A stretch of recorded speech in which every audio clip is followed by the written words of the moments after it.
this past few weeks po, medyo busy po tayo sa pagtulong po dun sa Kabisayaan, no? And as you know, ang church po natin, gusto po natin maging blessing palagi. So we decided to come up with another way of helping people, not just sending, relief goods, but there are more needs more than food, no? Sa place pong yun, kailangan din nila ng shelter. In fact, ang Dulos at ang G12 family, connecting with the Red Cross, kasi officially we are in partnership with the Red Cross right now, no? Kasi po yung United Nations, he decided na hindi na magbigay ng tulong sa Philippine government, but all the helps na gusto nilang i-provide, ibigay nilang nila sa Red Cross. So lahat ng tulong United Nations wala na sa channel sa government natin kasi they doubt the government because of corruptions, no? So they decided to put every resources that they had dito po sa grupo ng Red Cross. But the Red Cross cannot do it by themselves naman because they are in need of personnel. So they decided to call pinatawag nila ako, and then we begin to have partnership. Because I believe ang church ang number one serious mag-provide po ng tulong para sa mga tao. Amen po ba? So we begin to work with Red Cross, no? Ang maganda po, yung mga pastors po natin all over the Philippines, i-activate natin para maging part ng Red Cross so that, kasi po ang Red Cross, pagka nagbibigay po sila ng tulong, ayaw po nilang hawakan ng mga government officials kasi either ginagamit sa politika, instead talaga ipantulong lang sa mga tao. So they decided to, Red Cross mismo ang nagbibigay ng mga relief. So because of that, nagagalit yung mga government official kasi bakit hindi nyo daan sa barangay, bakit hindi nyo daan? Because we never allow those staff makapunta po sa kamay ng mga politicians kasi pag napunta sa kamay nila, nilalagyan nila ng plastic ng pangalan nila, yung mga ganun ba? Or either pagkalabang ka sa politika, magugutom ka, hindi ka nila bibigyan. Something like that. So, the Red Cross decided na Red Cross officials lang ang binibigay, no? And it so happened, yung mga pastors natin na located po doon sa mga, masabi natin, victim na area, no? Na ipapasa po ngayon doon yung ating mga resources, yung lahat ng, ng tulong ng Red Cross. Kaya po, these past 2 weeks po, medyo busy tayo because we are, nire-release yung mga relief doon po sa Kabisayaan, lalo-lalo na sa lugar ng Samar, Leyte, and sa lugar po ng Cebu at Bohol. So, siguro napansin nyo, ba't parang hindi ko nakikita si Bishop Uriel, no? Doon po ako sa loob ng nagtatago po doon, no? But I'm happy this morning, I'm here because I could share the Word of God for you, no?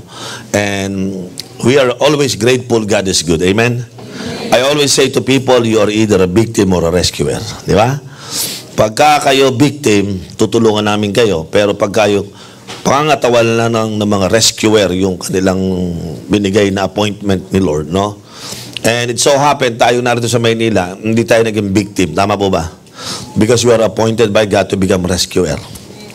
At pag hindi ka daw sumama sa rescue operation, one day, ikaw naman ang victim. So I would rather become a rescuer than a victim. Amen po ba? Sino gusto maging rescuer, no? And we're so glad na lahat po kayo ay nagre-respond po doon na tumulong tayo sa mga tao. This morning, I sense that everybody is praying for that. Hindi lang po tumutulong sa panalangin, pero maging sa gawa. Hindi lang po sa panalangin, maging sa gawa. Sapagkat napakaganda pong tingnan ng mga Kristiyano na hindi lang po sila nananalangin, kundi sila rin po ay gumagawa. Amen? Another big issues na nakita ko pong tagumpay ng gawain po natin ngayon, hindi lamang po yung nakakapag-participate po tayo sa ganitong disaster operations, but ang isang pinakamalaking nakakabigla na paano ito nangyari ay yung pag-declare ng Supreme Court na ang PDAP ay isang unconstitutional act ng mga government officials natin. Because as you know, isa po kami sa mga advocate ng PDAP is unconstitutional, no?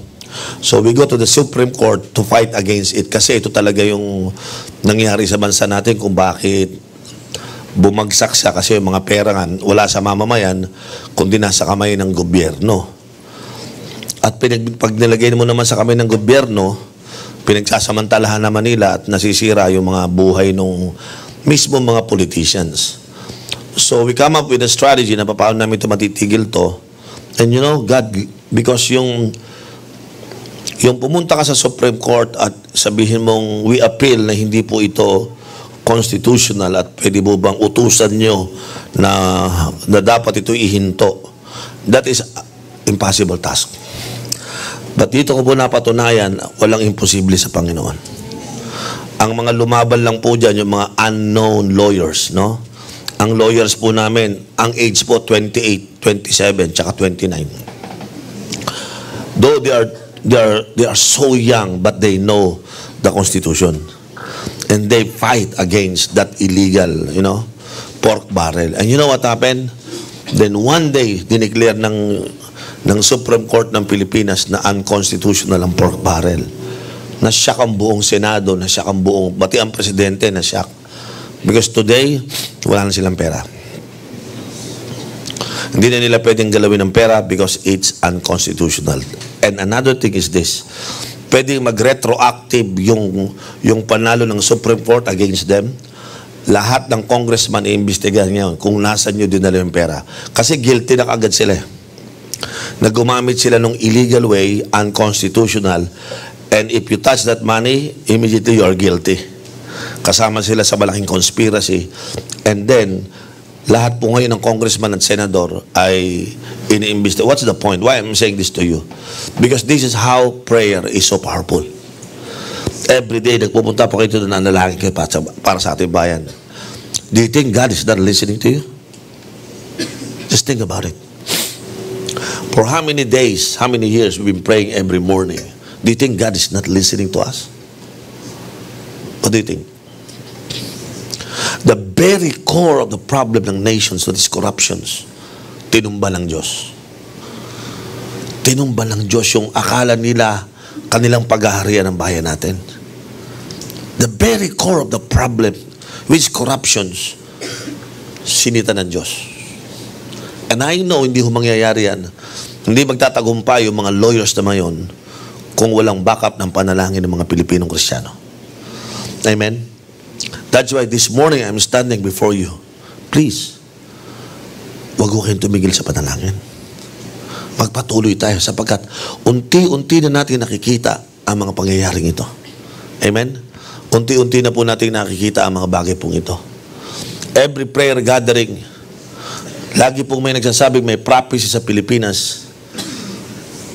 And I feel bad about those prophets na pupunta po dito because they don't know the Philippines. Diba? Mababasa nyo sa Facebook, naku parang totoo. Ngayon ay inaabangan naman daw po sa Pangasinan, magkakaroon daw ng sakit. We renounce that. We reject that. Why? We don't want anybody to pronounce negative thing because kami dito every morning na nanalangin kami. Nagaganda ang bansang Pilipinas at hindi ito'y mawawasak ng sumpa ng Diyos. Amen? Naniniwala tayo na nanalangin tayo dito at mahal tayo ng Panginoon. Amen po ba? But there are false prophets coming in at ito'y kinikater ng mga Christians, hindi mga basagulerong Kristiyano. And wala akong nag-speak against them, but I stood up because I know ang bansang ito ay be-blessed ng Panginoon. Amen po ba? Kasama kayong nananalangin, I believe may mangyayari sa bansa natin. Tama po ba? Pinapaniwalaan nilang prophet. Sabi ko, hindi naman nagpa-prophecy yun eh. Noon pa sinasabi ng Pag-asa na may bagyong darating. Amen. Tama po ba? Tama po ba? Sabi niya, worst daw ang mangyayari. Hindi lang first time nangyari yan sa Tacloban City. If you look into the history, this is the third time na devastated ang Samar at Leyte na yan. But according to history, ito yung pinakamahina, hindi ito ang pinaka-worst. So mali yung prophecy na magiging worst. If you look back at 18th century and early 19th century, nagkaroon po ng the same tsunami or storm surge, the same place. Okay? This, may storm din, may ganyan din.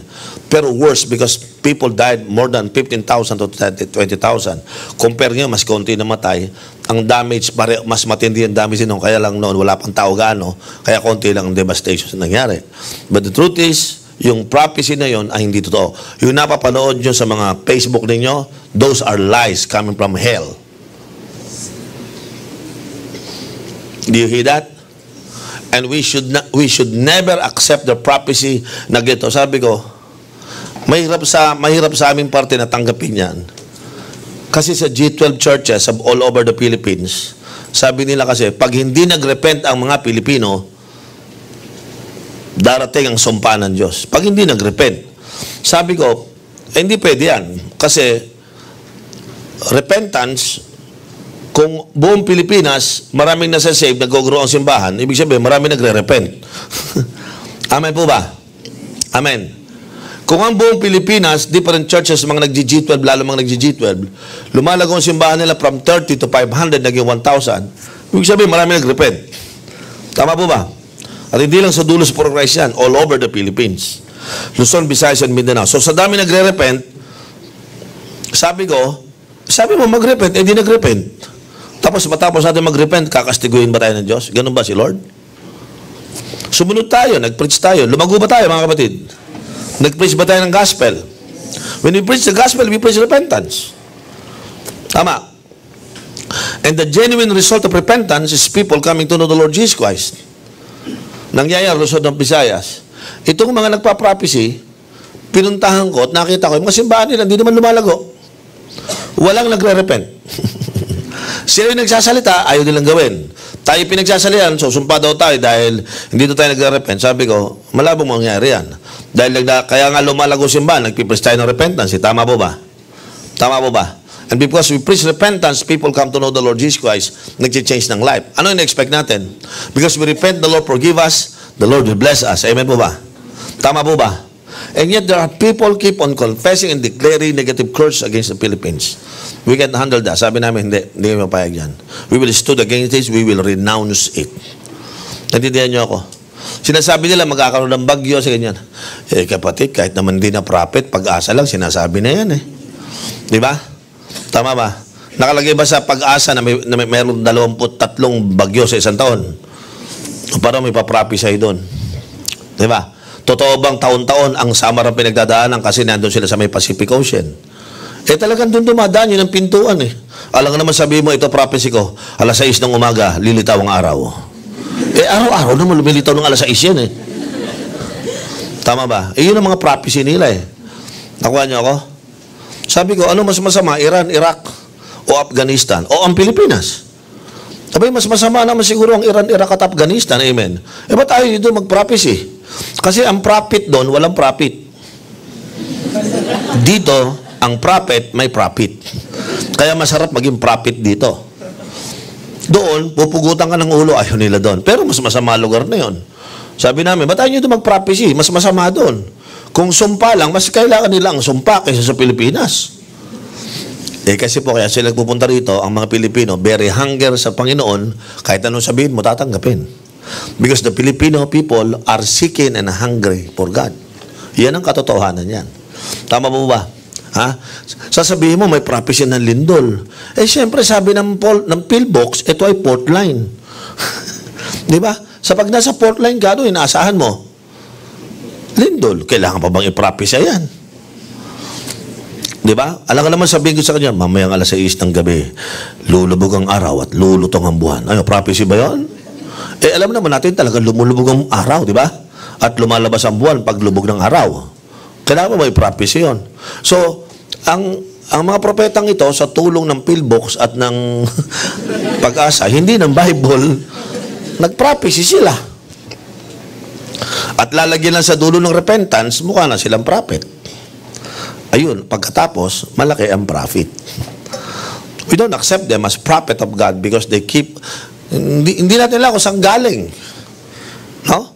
Galing yan ng India, pinaimbestigahan ko, sabi ko sa isang, bro, imbestigahan mo, taga saan dyan? Ako, pastor, walang simbahan, walang nagdi-disciple sa mamang yan, at mga taong, ano pala yan, pastor, pumupunta pala ng impyerno yan, at lumalabas, bumabalik. Yun ang mga declaration niya Nakakakita daw yun ang pakpak ng anghel.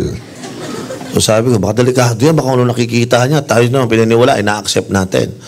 Ako naniniwala ako sa power ng words kapag sinasabi niyo mangyayari. And this prophet, Kuno, keep on pronouncing judgment to our nation. We never accept it. Amen? Ang alam ko po, ang bansang Pilipinas ay panahon na i-pronounce ng pagpapala. Amen? Pinahihirapan na tayo ng gobyerno, di ba? Si Lucio Tan, hindi ginagarnish ang kanyang kayamanan, si Pacquiao. withhold lahat ng kanyang, sabi ko, grabe bansa natin. Tama? Tama po ba? Kailangan na nito blessing. Amen? Kung iba sabi, ang bansang ito dapat isumpa, no, kailangan na itong i-bless. Amen po ba? Kaya naniniwala ko ang mga Kristiyano, if my people humble themselves and pray, pag nanalangin po tayo, marami po mangyayari. Tama po ba? Kaya pakiusap ko po sa inyo, kung narito ang mga G12 leaders, mga cell leaders, huwag niyong isusuko ang panalangin na to sa umaga. Huwag ninyong isusuko. Nayayanig ang demonyo. Amen? Natitinag yung mga unshakable thing yun, nasi-shake ngayon. Why? Because I know the people of God is praying. By the way, hindi lamang po Dulos Procasio nagpe-pray sa umagang ganito. Nationwide, most of the G12 churches are now beginning to pray. Even without pa ng mga bagyo at lindol na yan. We're praying because we know God will bless our nation. Amen po ba? So yung narito po ngayon sa umaga pong ito, huwag na kayo magsasawang manalangin. Keep on praying. Kung kayo G12 leader ni Bishop Oriel o ni Ate Jernino, please don't surrender this atmosphere. Ito na lang po ang pag-asa natin. Amen po ba? Kaya po natin sa umaga ito upang palalahanan kayo, ito yung pag-asa natin. Hindi yung ating talino, hindi yung ating lakas. Pero every time we seek God, amen, we are hungry for Him. Amen. Knowing that our God will listen to our prayers. Meron pong gagawin ng Diyos sa ating mga buhay. Amen. I want you to open your Bible sa umagang ito. May dala po ba kayong Bible? I want you to get it. 1 Chronicles 4:9 and 10. Ito po yung prayer ni Jabez. Because this morning, I want you to pray na i-bless kayo ni Lord lahat. Amen? Sino dito gusto nyo i-bless ni Lord? Taas yung kamay. Very good. Okay? 1 Chronicles, starting from chapter 4, verse 9 and 10. Basahin natin. Jabez was more honorable than his brothers. His mother named him Jabez, saying, I gave birth to him in pain. And Jabez cried out to the God of Israel, Oh, that you would bless me and enlarge my territory. Let your hand be with me and keep me from harm, so that I will be free from what? Pain. And God, what? Granted his request. I like that last portion. God granted his request.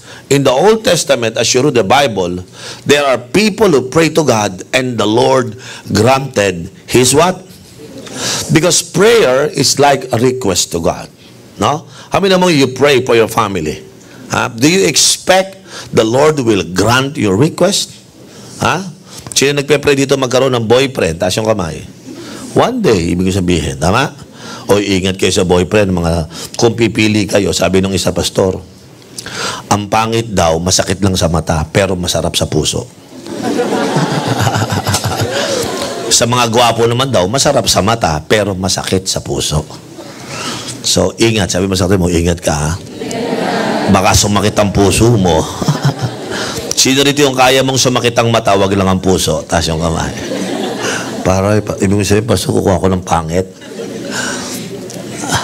Pastor, pwede bang masakit na, masarap na sa mata, masakit pa sa puso? Mali mo makachamba ka, di ba? Listen very carefully. Ano ang request mo kay Lord? Sige nga. This morning, what is your request before God? And you expect God will what? Grant your request. Ano ang request ng mamang ito? Sabi niya ganito, no? Oh Lord, that you would, bless me. Sino nag-pray ng ganyan? Taas yung kamay. Yung, Lord, bless mo naman ako. Alam mo kung bakit siya nagpe-pray ng bless mo ako? Kasi po, yung background niya, alam niyo, sometimes, your background will produce prayer. Bawa, background ko, mahirap. Ano prayer? Lord, payamanin mo ko, di ba? Tama. Lord, ganito po kalagayan ko. Minsan your condition produce prayer. Your condition produce request. But what would happen if your condition does not produce request to God? Okay, sino sa inyo merong condition na hindi nyo gusto? Ayan ba, nag-produce ng request? You know how you change your situation? Find out your situation and then request it to God. Tama po ba? Lord, hindi ako matalino. Eh di request mo kay Lord, patalinuhin ka. Panginoon, maliit ang sweldo ko. Eh di request mo kay Lord na lumaki. Yung iba, nagmumukmuk tayo, sumasama loob natin kasi hindi natin gusto yung nangyayari. No. Kahit ano nangyayari sa inyo, dapat nagpo-produce siya ng request to God. Tama po ba? Now, sino ba itong mamang ito? Alam niyo po, itong si Jabez, biro mo, ang tawag sa kanya ng nanay niya, pain. Ha? What is pain? It's a physical suffering or discomfort caused by illness or injury. Yun po ang ibig sabihin ng pain. I don't know, bakit yun itong nanay na to, no? Anak, ano pangalan? Lalagay na po natin birth certificate. Pakilagay mo, pangit. Mrs., bakit naman po pangit? Basta yan ang gusto ko. Ganon ang nangyari. Kanino? Kay Jabez. Bata pa lang, tinataka na siya na pangit. Your life will be in pain. Sino sa inyo na markahan ng ganyan? Kayo, tinanggap nyo naman. Ano? Kasi nanay ko, tawag sa akin, pain eh. So, ano nangyari sa'yo? Yan, ang life ko, puro pain. When somebody branded you, you know, when somebody, even your own loved ones. Can you imagine, ito po yung nangyari. His mother labeled him pain. Sabi ko, Lord, mukhang mahirap to, no? Yung pain is full of sorrow. Punong-punong kalungkutan, no? Teka mo na, bago ako magtuloy. Sino sa inyo nilagyan nyo ng label ang sarili nyo ng negative? Sino sa inyo naka-receive kayo? People are labeling you na kayo ay negative. Alam nyo ba na yung pagkakilala nyo sa sarili nyo, your identity will determine whether your destiny will be full of limitation or full of potential. Kung ano ang tingin ninyo sa sarili ninyo, yan po ang nagde-determine kung magiging limited ang life ninyo o magiging full of potentials. Pangit ako eh. Hindi ako matalino. Nile-label mo sarili mo. Because sa Bible, may nangyari po na may taong nilabel na pain. And that is Jabez. Meaning to say, he doesn't want to be pain, ang name niya, pero people label him. Sino-sino naging biktima niyan? Siguro, almost lahat tayo, nile-label tayo ng tao, no? Tama, sabi sa'yo, si ano yan, si ganito, si ganyan. Usually negative, no? Ang usually, ang nagbibigay siya ng positive, yung nanay mo, no? Huwag kang maniniwala sa kanilang pangit ka, ang ganda-ganda mo eh. Di ba? Si Jabez baliktad, huwag kang maniwalang gwapo ka o maganda ka. Ang pangit mo, iho. Pero mo galing sa nanay niya. Di ba? Sino sa inyo gusto mong gano'n nanay mo? Nay, thank you, Nay. Anak, huwag kang maniniwala sa kanilang maganda. Katandaan mo, anak, pangit ka. Kaya nga kita, yun ang pinalangalan ko sa'yo. Bagay sa'yo yan. Grabe, nilabel ka ng gano'n, ano? Meron palang ganyan, ano? Amen? You know, Jabez would not or would never ask God to expand his limits. If he begin to operate out of his strong identity based on what the people has labeled him. Malamang itong mamang ito, hindi na ito nanalangin, ang ito panalangin. But I tell you, although Jabez was in the disadvantaged situation, but he was not disqualified to become a blessed person. Huh? Some of you are on the disadvantaged situation. You are born poor, you are born like blah, blah, blah, blah. But it doesn't mean you are disqualified. Huh? Are you listening? Sabi mo nga sa katabi mo, kahit ganyan ka, hindi ka disqualify. Pastor, mukhang negative ka agad yun. Ha? Hindi, sabi ko, kahit ganyan ka gagwapo, hindi ka disqualify. Di ba? Kahit ganyan ka katalino, hindi ka disqualify. Naniniwala po ako, lahat kayo ay hindi disqualify sa magandang bagay na ibibigay ng Diyos. Tama po ba, mga kapatid? In fact, he qualified himself to experience God's blessing when he began to pray. Basahin niyo rin yung verse 9. Ano sabi ng Bible? Jabez was more what? Honorable. Amen? He is a what? Honorable. Alam niyo, napansin ko kayo dito sa mamang ito, bagamat binigyan siya ng negative label, hindi niya pinamuha yung label sa kanya. In fact, sabi ng Bible, he was more ano? Yung iba, honorable. Ito, honorable. Ha? Hindi yan honorable. Siya ay honorable. Tama? Tama po ba? Alam niyo, nakita ko, honor bring blessing.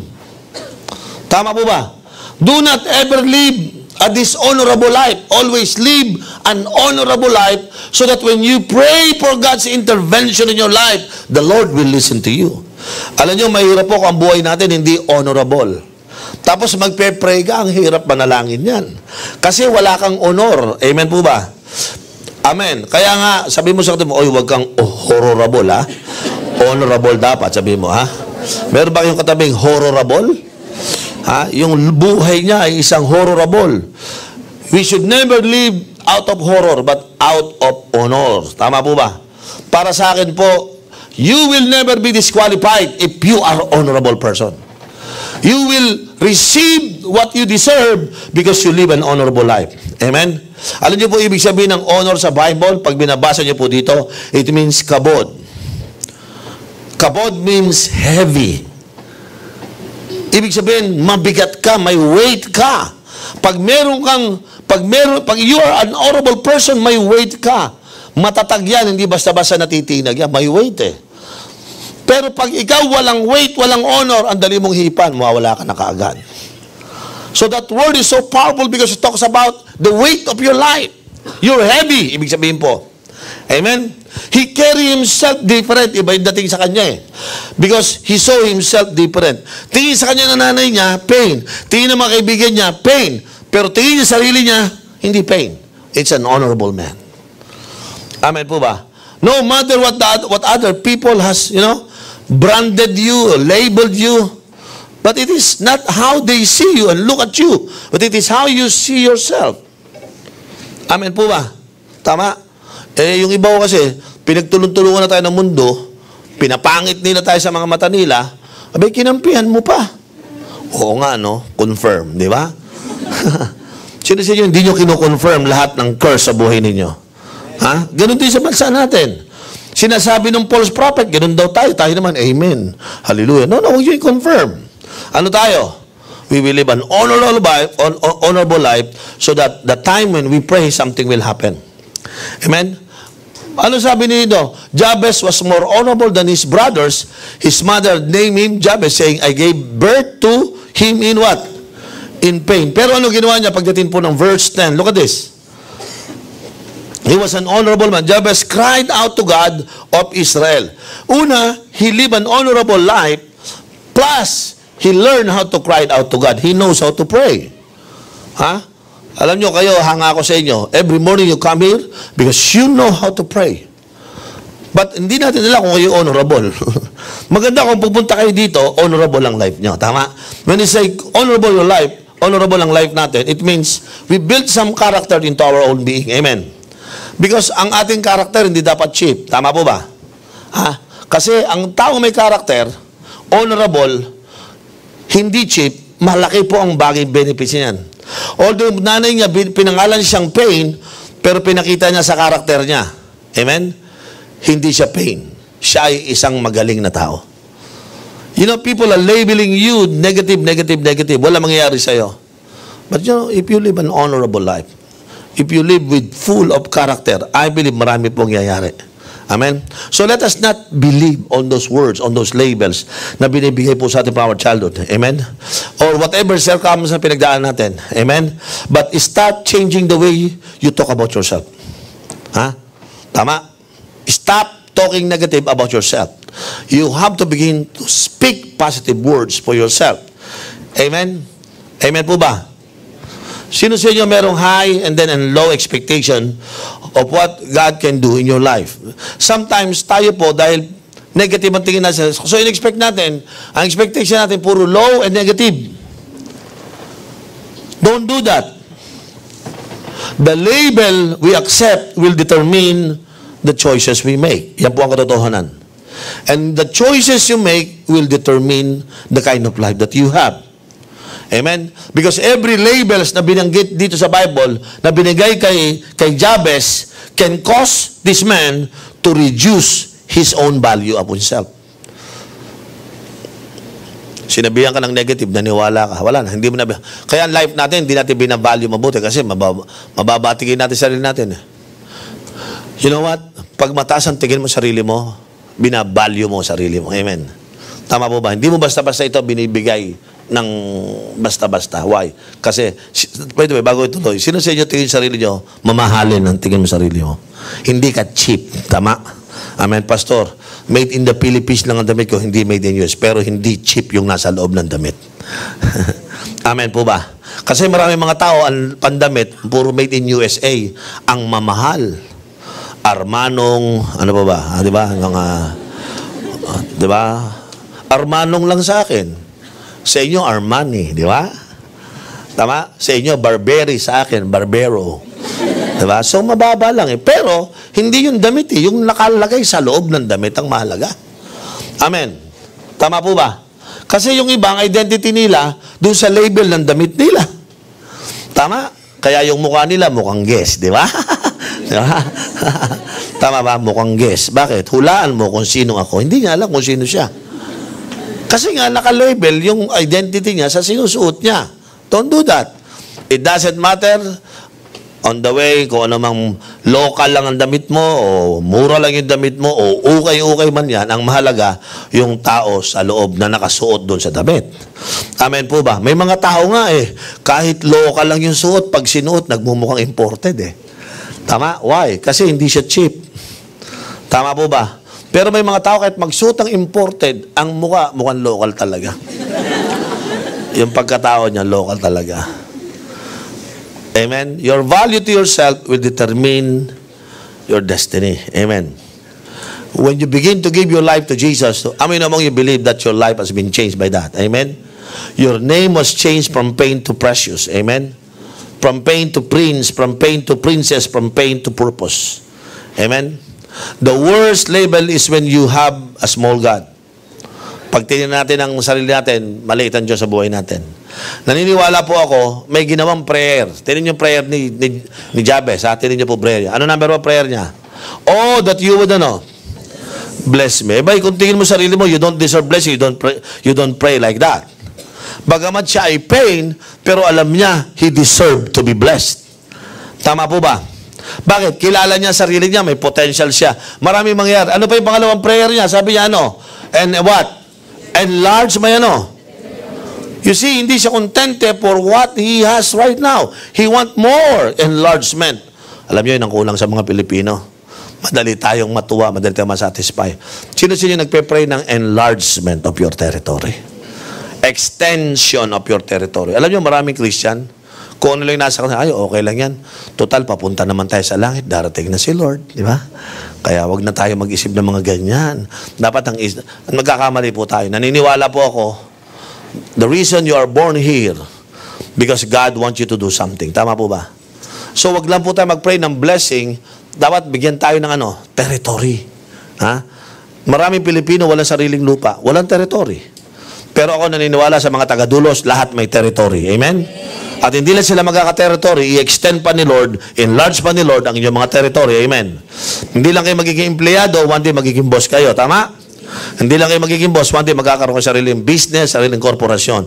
Why? Every day of the Lord, every day of your life, the Lord will enlarge your territory. Ano yung pangatlong prayer niya?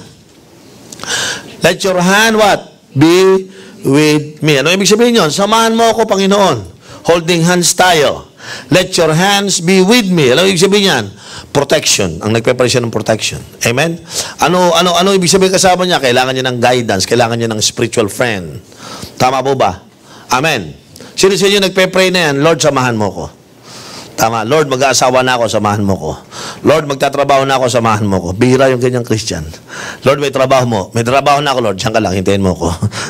Iniiwan si Lord Kano karaming tao pag nagkapera, iniiwan si Lord. Dapat, let your hand be with me. Hindi ka lang nagpe-pray ng blessing, hindi ka lang nagpe-pray ng territory, nagpe-pray ka pa ng presence ni Lord sa buhay mo.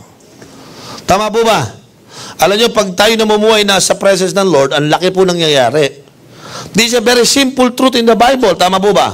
Ano sabi dito? And keep me from harm, so that I will be from pain. Yun. Ano ginawa niya? Sabi niya, Lord, keep me from harm so that I will be free from pain. Nagpe-pray siya na yung curse ng pain sa kanya hindi mangyari. Nire-renounce niya. Yun ang mahalagang prayer. na lahat na na-declare, lahat na pinoclaim sa'yo, sabi niya, Lord, keep me from harm so that I will be free from that prophecy over my life. Amen? Lord, i-bless mo ako.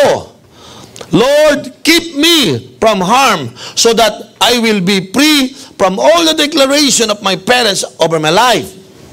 And today, Lord, I am free from pain. Lord, keep me. Yun ang kanyang prayer. Alam niyo, pag ganyan po ang mga prayer natin, sabi po ng Bible, and God, what? Granted his request. Kaya nga sabi ko, pwede palang makaalis doon sa lumang buhay. Tama? Tama po ba? Anong unang prayer natin? Lord, bless me. Sino nyo nag-pray this morning, Lord? Tayo minsan, Lord, bless mo siya, bless mo siya. Anak, ikaw, ay, wag na ako, Lord. Mabait ako, para lang sa iba, Lord. No. Ang Lord, ni-recognize yung personal prayer request niya. So, magang ito, sino may personal prayer request? Dapat meron kayo, pag pupunta kayo dito, kahit pag mo isabi sa kanila, sa tabi mo, but there must be something inside of you, Lord, ito yung prayer request ko. Ano sabi niya? Oh, Lord, that you would bless me. Bless mo ako, Panginoon. Alam niyo yung word na bless na yan, that is very powerful word. Yung word na bless na yan, may gagawin daw sa iyo, si Lord, yung blessing na kayo ng blessing, yung blessing na kaiinggitan ka. Yun ang klaseng blessing. Yung kapag ang mga tao hindi nainggit sa iyo, hindi pa blessing yan. Alam mo, malaki sweldo ko, walang nainggit, nako, hindi pa nakaka-bless yan. Yung pag may sabi mo, alam mo, ang sweldo, ha? Wala ako sa iyo. Hindi ka tapos magagalit sa'yo, maasar sa'yo, kasi naiinggit. Amen? Amen? Sabi mo, naku, ang ganda ko pala. Nagalit ang buong mundo. Naiinggit lang yun sa'yo. Amen? Pero pag sinabi mo, alam mo, ang gwapo ko, at walang nag-react. Kailangan mo pa ng prayer. Di ba? Ang blessing na ibibigay daw ni Lord, yung blessing na kapag nakita ng mga tao, they will envy that kind of experience that you have. I-envy nila yung nasa iyo. Parang sabi nila, parang mali address. Dapat sa akin niya, ba't napunta sa kanya? No. Because the Lord has blessed you, it will be abundant. Ano pa ibig sabihin po? Enlarge my territory. No? Don't be satisfied with what you have right now. Ha? Yung bahay ninyo, 2 bedrooms. Ilang kayo? 16. Paano to? Mag-enlarge ka ng territory. Amen. Tama, yung kita mo, ganito. Mukhang, di ba? Kailangan mo 60,000, ang sweldo mo 12. Paano yun? So, enlarge my territory. Kailangan ko ng enlargement. Kailangan ko ng promotions. Tama? Hindi mo masamang manalangin ng enlargement. Hindi mo masamang manalangin ng extensions. No? Because this is very biblical prayer. Tama po ba? Itong dalawa na to, blessings, tsaka territorial expansion, yan ang gustong madinig ni Lord sa prayer natin.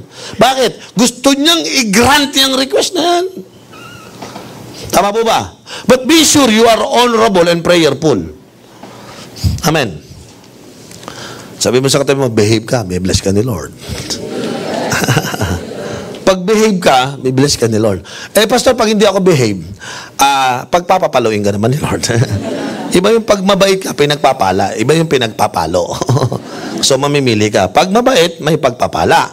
Pag hindi mabait, may pagpapalo. Diba? So, dalawa lang yan. Tama po ba? But I believe God want to grant every request that you have. Because ayaw naman ni Lord na manatiling pain ang life mo. Tama? Tama? Because may reason bakit ka pinanganak sa mundong ito. Hindi ka pinanganak sa mundong ito para maka-experience ka lang ng pain. But God has a purpose for your life. Amen? Hindi mo lang makita ngayon kasi hindi pa natatransform. But I tell you that man Jabez, his life was transformed because God is involved in his life. Tama?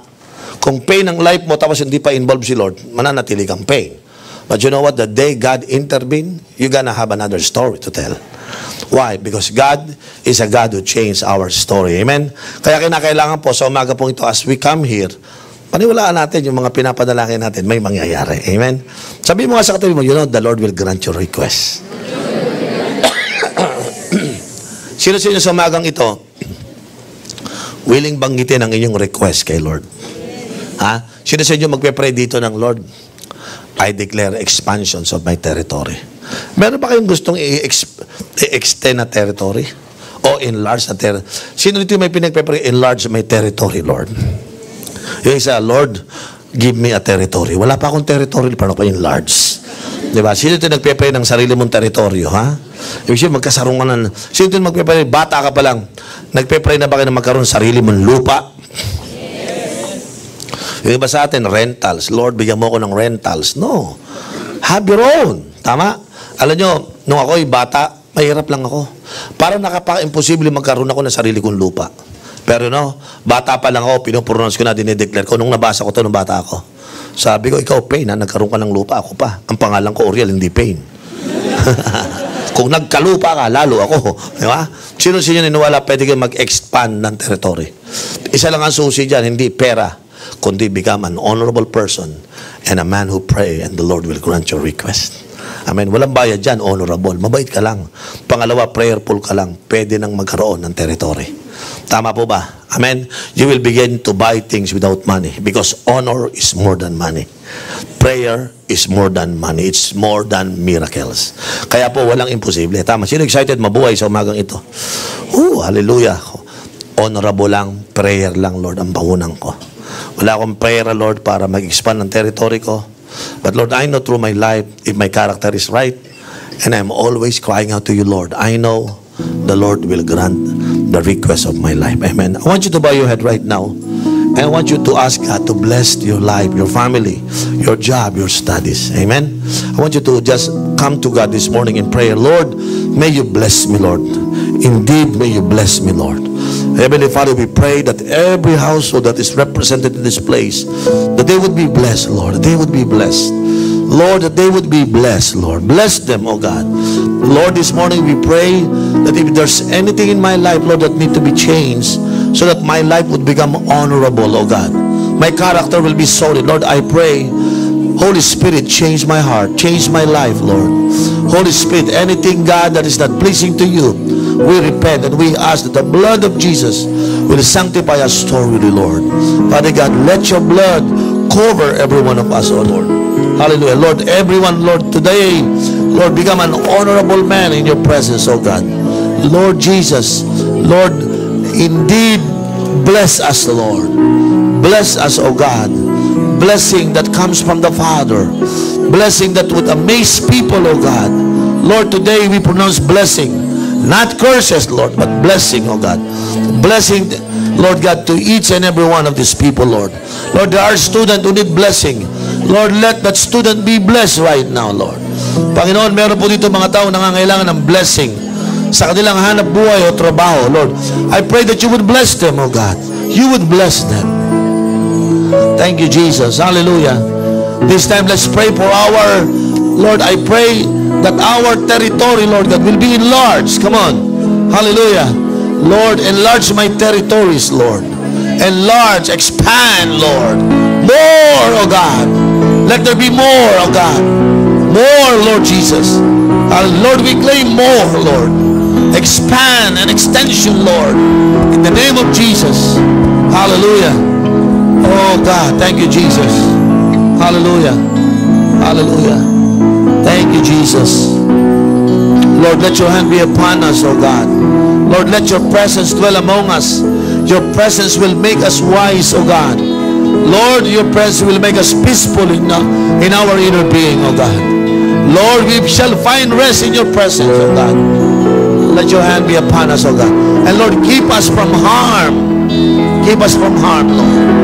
Lord, today we declare that all has been declared, all that has been pronounced, negative things over our life, over our job, and even over our city, Lord. Today, God, we don't accept it, reject it, but we pronounce blessing, Lord.